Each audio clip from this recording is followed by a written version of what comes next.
വലിയ രീതിയിൽ കേരളത്തിലെ മാധ്യമങ്ങൾ ആഘോഷിച്ച ഒരു വാർത്തയാണ്.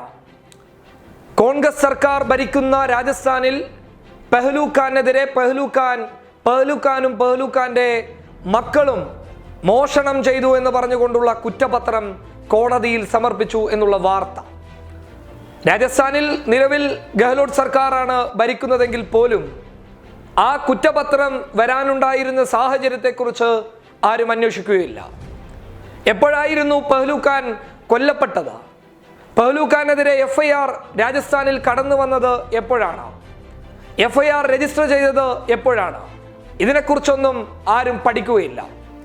കോൺഗ്രസിനെതിരെ ഒരു വാർത്ത കിട്ടിക്കഴിഞ്ഞാൽ ആ വാർത്തയെ ആഘോഷമാക്കുന്നവർ ഒരു കാര്യം ചിന്തിക്കുക. രാജസ്ഥാനിൽ അശോക് ഗെഹ്ലോട്ട് സർക്കാർ നമ്പർ 1 തന്നെയാണ്. കർഷകരെ കൃത്യമായി പരിഗണിച്ചുകൊണ്ട് അവിടെയുള്ള മതേതരത്വം കൃത്യമായി സംരക്ഷിച്ചുകൊണ്ട് മുന്നോട്ട് പോകുന്ന ഒരു സർക്കാർ തന്നെയാണ് ഗെഹ്ലോട്ട് സർക്കാർ. യാതൊരു സംശയവും വേണ്ട കാര്യത്തിൽ. എപ്പോഴാണ് പെഹ്ലൂഖാൻ കൊല്ലപ്പെടുന്നത്? 2017 ഏപ്രിലാണ് പെഹ്ലൂഖാൻ മൃഗീയമായി അതിക്രൂരമായിട്ടുള്ള മർദ്ദനങ്ങൾക്കിരയായ ശേഷം കൊല ചെയ്യപ്പെടുന്നത്.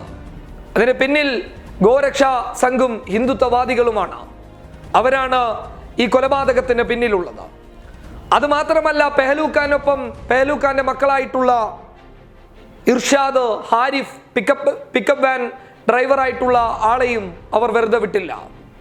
2017 അവിടെ ഭരിക്കുന്നത് BJP സർക്കാരാണ്. വസുന്ധര രാജ സിന്ധ്യയുടെ നേതൃത്വത്തിലുള്ള BJP സർക്കാർ.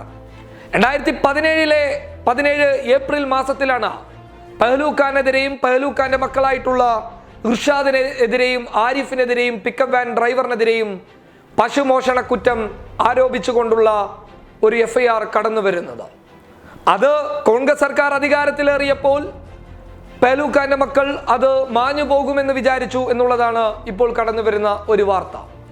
സത്യം പറഞ്ഞു കഴിഞ്ഞാൽ 2017 ഈ സംഭവം നടന്നതെന്നും ഈ സംഭവത്തിന്റെ പൂർണ്ണ ഉത്തരവാദിത്തം ഞങ്ങൾക്കാണെന്നും പറഞ്ഞുകൊണ്ട് ഗ്യാൻദേവ് അഹൂജ എന്ന BJPയുടെ MLA കടന്നു വരുന്നു.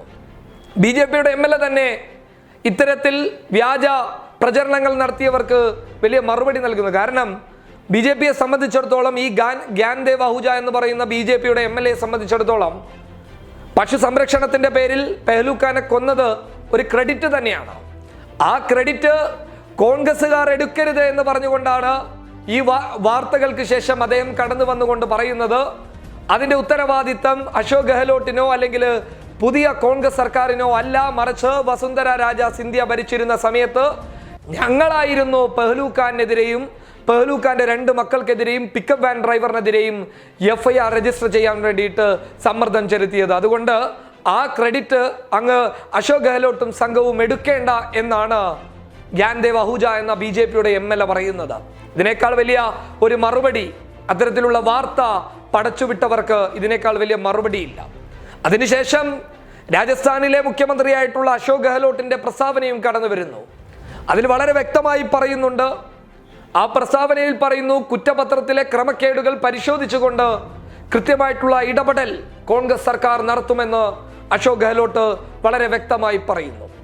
രാജ്യത്ത് കോൺഗ്രസിനെയും സംഘപരിവാറിനോടൊപ്പം ചേർക്കാനുള്ള ഗൂഢാലോചനയുടെ ഭാഗമാണ് ഇതെന്നുള്ളത് ആർക്കായാലും മനസ്സിലാകും. എന്തായാലും അശോക് ഗെഹ്ലോട്ടും ആ വാർത്തക്കെതിരെ രംഗത്ത് വന്നതോടുകൂടി അത്തരത്തിലുള്ള വ്യാജ പ്രചരണങ്ങൾ പൊളിയുകയാണ്. News desk public Kerala.